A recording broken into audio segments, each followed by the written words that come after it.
parte da equipe de neuropediatria da Faculdade de Medicina do ABC. Aqui nós temos o projeto Aprendiz, que é uma reunião entre os pais, os professores e os profissionais de saúde para discutir as dificuldades de aprendizagem. E um dos temas bastante em voga agora no momento seria a supermedicalização, né, das nossas crianças nas escolas. Eu acho que esse é um tema que a gente precisa tratar com muito cuidado, a gente precisa dar uma relevância importante, porque o uso incorreto das medicações que deveriam servir para os transtornos de déficit de atenção e hiperatividade, na verdade pode minar os direitos daqueles que realmente possuem algum tipo de transtorno. E o grande problema é que para essas crianças a medicação seria necessária até certo ponto no tratamento, e além disso, a medicação não só evita danos individuais para o ser humano, como por exemplo fracasso escolar ou a prevalência de outros transtornos comórbidos, né, de outras doenças que podem se juntar por um não tratamento adequado do déficit de atenção e hiperatividade, mas como também o TDAH, sem tratamento, ele tem um impacto social muito importante. Então, existem evidências científicas de que o hiperativo não tratado pode ter um nível de delinquência maior, uma ficha criminal mais longa, ele pode ter mais divórcios, mais fracassos escolares, desistência de emprego, existe até associação com o uso de substâncias ilícitas, por conta de um tratamento inadequado ou mal informado. Ao mesmo tempo, eu acredito que a medicação também está sendo prescrita a quem não precisa ou a quem não tem um diagnóstico confirmado. Então, também não é o tipo de medicação que deveria ser usada como água, que deveria ser usada como um aditivo para as nossas crianças. É que, infelizmente, a desinformação anda um pouco maior do que a informação. Então, eu acho que cada tratamento tem que ser individualizado.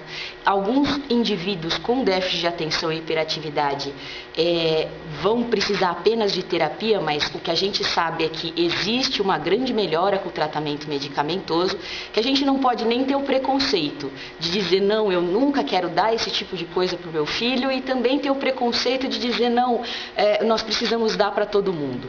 Nós precisamos analisar caso por caso e se informar melhor sobre os transtornos que realmente existem.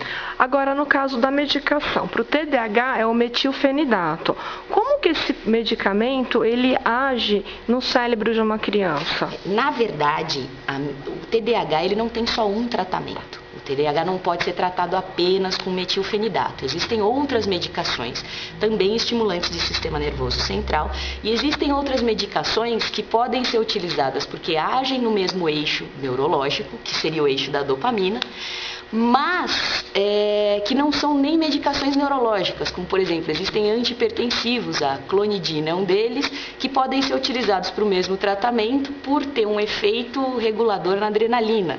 Então, a medicação não mexeria com a pressão arterial dessas crianças e, ao mesmo tempo, faria com que a hiperatividade diminuísse. Então, existem outras alternativas de tratamento. O metilfenidato é só mais uma delas. O metilfenidato, como ação, ele tem uma ação muito interessante. Ele pega exatamente o eixo cerebral da atenção, que é o principal eixo de atenção, na verdade, que seria o eixo da dopamina. A parte interessante do metilfenidato para o tratamento do déficit de atenção é que ele é uma medicação que não tem acúmulo. Então, depois que ele é absorvido pelo organismo, aproximadamente 4 a 6 horas depois, ele já é lavado do organismo da mesma forma. 98% dele sai na urina, intacto e sem ser metabolizado por nenhuma substância no corpo. Então, ele não tem, na verdade, potencial de dependência por conta disso. A dependência física é pouco provável com essa medicação porque ela não tem nenhum acúmulo sistêmico. Isso é bom também porque a criança só precisa utilizar a medicação nos dias em que ela está em aula. Ela não precisaria utilizar a medicação nos dias em que ela não tiver aula, nos fins de semana e nos feriados, e permite para a gente estabelecer um prazo maior pelo qual a criança precisaria estar medicada. Ao invés de medicá-la por 24, durante o dia todo, ela só estaria medicada no período em que ela está aprendendo. Então essa é a vantagem do metilfenidato no tratamento do déficit de atenção, mas eu acho que é importante deixar claro que ele não é a única alternativa e não é a única medicação que a gente pode utilizar para esse problema. Então, na sua opinião, o metilfenidato, nós sabemos que farmacologicamente ele é da categoria das anfetaminas, certo? E é da mesma família da cocaína. Então, é um mito a gente dizer que ele pode causar drogatização? Eu acho que é. Eu acho que, na verdade, mais estudos estão sendo feitos a respeito, mas o que a gente imagina é o seguinte: a família das anfetaminas é muito longa. E o metilfenidato, ele é um substrato da anfetamina, ele é um primo, mas ele é um primo bastante distante, até porque o efeito das medicações anfetaminérgicas foi descoberto dessa forma. A descoberta do metilfenidato foi mais ou menos como a descoberta do Viagra. O Viagra era uma medicação que foi feita para hipertensão, para pressão alta. E durante as entrevistas com os pacientes que utilizaram a medicação, eles notaram um efeito colateral, que no caso é aquele pelo qual a gente bem conhece a medicação. Os primeiros estudos sobre anfetaminérgicos no TDAH, eles foram feitos em 1955 pelo Bradley e, na verdade, eles visavam encontrar uma medicação nova para asma e não uma medicação para o déficit de atenção e hiperatividade. Então, eles fizeram estudos com benzedrina inalatória, que é uma anfetamina poderosa, e eles notaram que a asma não melhorou quase nada, mas que tinha muitas crianças que tinham apresentado uma melhora importante no rendimento escolar. E foi daí que surgiram os estudos de estimulante do sistema nervoso central para déficit de atenção e hiperatividade.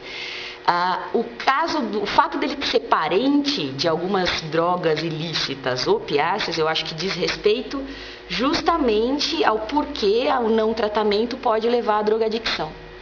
Porque se você fazendo um tratamento medicamentoso, você conserta aquela via, você melhora o funcionamento da via dopaminérgica, se o paciente sem o tratamento, com aquela via mal regulada, se ele usar uma substância ilícita, ele pode inconscientemente levar essa substância ilícita para dentro dessa via.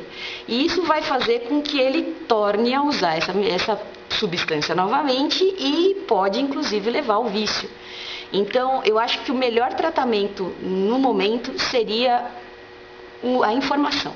Seria a gente buscar uma informação individualizada, buscar um diagnóstico correto das nossas crianças, para que elas possam, no fim das contas, eu acho que o objetivo principal de todo mundo é esse: ter um desempenho saudável dentro do ambiente escolar. Então, para finalizar, a Ritalina, o metilfenidato, não causa dependência, na sua opinião? Na verdade, o metilfenidato tem um potencial sim de causar dependência psíquica, se ele é usado errado. E ele pode até, não imagino que exista algum estudo no Brasil nesse momento, mas eu acredito que se ele for utilizado de forma errônea, que é o que tem acontecido com mais frequência, ele pode dar efeitos colaterais muito sérios. A gente sabe que existem alterações cardíacas importantes ligadas ao uso abusivo da medicação. Então, sim, ele pode causar dependência se ele for utilizado da forma incorreta.